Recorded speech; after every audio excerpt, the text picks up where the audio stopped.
Hello friends, आज हम video में डिस्कस करेंगे बैक्टीरिया ग्रोथ कर्व के बारे में। स्टार्ट करते हैं। सबसे पहले introduction. Introduction when bacteria are inoculated in a suitable liquid medium and incubated, their growth follows a defined course. If bacterial counts are made at intervals after inoculation and plotted in relation to time, a growth curve is obtained. हमारा इसका मतलब है कि जो हमारा bacteria है, जब वो एक मीडियम में या एक सूटेबल इंडिविजुअल में एंटर करेगा, उसके बाद अगर हम उसकी ग्रोथ को फॉलो करेंगे एक टाइम पीरियड के मुकाबले, टाइम पीरियड के हिसाब से, तो हमें एक कर्व ऑब्टेन होगा। कि मतलब हम ये देखेंगे कि कितने कितने टाइम पीरियड में कितनी कितनी उसकी ग्रोथ हो रही है, कितने कितने नंबर्स में वो इंक्रीज़ कर रहा है। अगर उसको फॉलो करेंगे तो हम देखेंगे हमें एक कर्व ऑब्टेन होगा। इसमें दो मेन काउंट होते हैं। टोटल काउंट का मतलब होता है हमारे वो सारे ऑर्गेनिज्म सेल्स जो कि डेथ हो या लिविंग हो, उनसे मतलब नहीं है। टोटल काउंट में डेथ और लिविंग दोनों को। वायबल काउंट हमारा सिर्फ वो सेल्स होते हैं जो कि हमारा मल्टीप्लिकेशन के लिए कैपेबल होते हैं। ठीक है, हम स्टार्ट करते हैं। Phases, it main include four phases: lag phase, log phase, it also known as logarithmic phase and exponential phase. Third stationary phase, fourth is phase of decline. सबसे पहला lag phase. Immediately following the inoculation of a culture medium, the cells do not increase in number but may increase in size. हमारे lag phase में जो bacteria enter करता है body में, वो number में इंक्रीज नहीं करता लेकिन साइज में इंक्रीज करता है। ठीक है, this initial period is the time required for adaptation to the new environment, during which the organisms start building up sufficient quantities of necessary enzymes and substances for multiplication to proceed. The duration of the lag phase varies with the species, size of the inoculum, composition of the culture medium, and environmental factors such as temperature. Lag phase में हमारा सबसे पहला, इस phase में हमारा bacteria या जो micro organism है उसका नंबर इंक्रीज नहीं करता, वो साइज में इंक्रीज करता है। इस फेज में वो अपने आप को उस इन्वायरमेंट में अडेप्ट करने की कोशिश करता है। वो नेसेसरी एंजाइम्स को बनाता है जो कि उसके मल्टीप्लिकेशन को आगे हेल्प करेंगे। वो टेम्परेचर हो गया, इन सारे फैक्टर्स को अपने लिए पॉसिबल अडेप्ट करने की कोशिश करता है, वो अपने लिए फेवरेबल बनाने की कोशिश करता है इस फेज में, लैग फेज। दूसरा log phase. Following the log phase the cells start dividing and their numbers increases exponentially with time.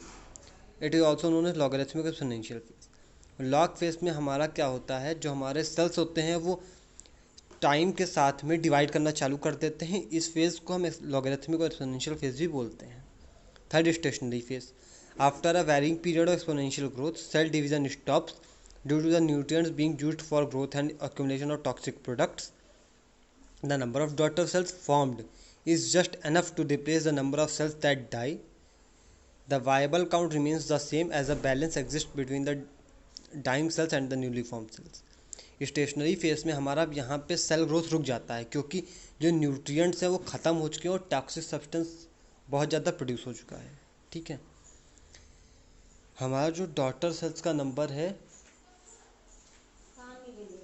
जो हमारा डॉटर सेल्स का नंबर है वो हमारा इतना एनफ अमाउंट में प्रोड्यूस हो चुका है कि हमारे जो सेल डेथ हो चुके हैं उनके बराबर है। हमारा जो वायबल काउंट होता है वो चेंज नहीं होता, क्योंकि जितने सेल्स डेथ हुए हैं उतने ही हमारे रिप्रोड्यूस हो चुके हैं। ठीक है, हमारा stationary phase. Fourth phase of decline. This is a phase when the population decreases due to cell death. Besides the lack of nutrients and the accumulation of toxic products in the medium, cell death may also be caused by lytic enzymes within the cells. अब यहाँ पे हमारा sales का number decrease होना चालू होता है। ठीक है, ये हमारा टॉक्सिक प्रोडक्ट्स के एक्यूमुलेशन की वजह से भी हो सकता है, या ये हमारा सेल्स में जो लाइटिक एंजाइम्स होते हैं, ऑटोलाइटिक एंजाइम जो खुद को क्लियर करने वाले एंजाइम्स होते हैं, उनकी वजह से भी हो सकता है। अब यहाँ पे हमारा सेल्स का नंबर डिक्रीज होना चालू होता है, इसको ग्राफ की हेल्प से समझते हैं।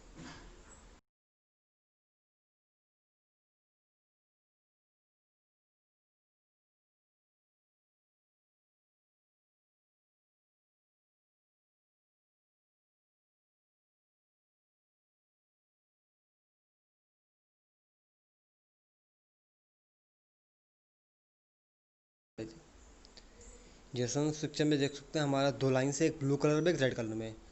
जो हम देख सकते हैं, हमारा सबसे पहला लैग फेस, फिर लॉग फेस। सबसे पहला हमारा लैग फेस, फिर लॉग फेस।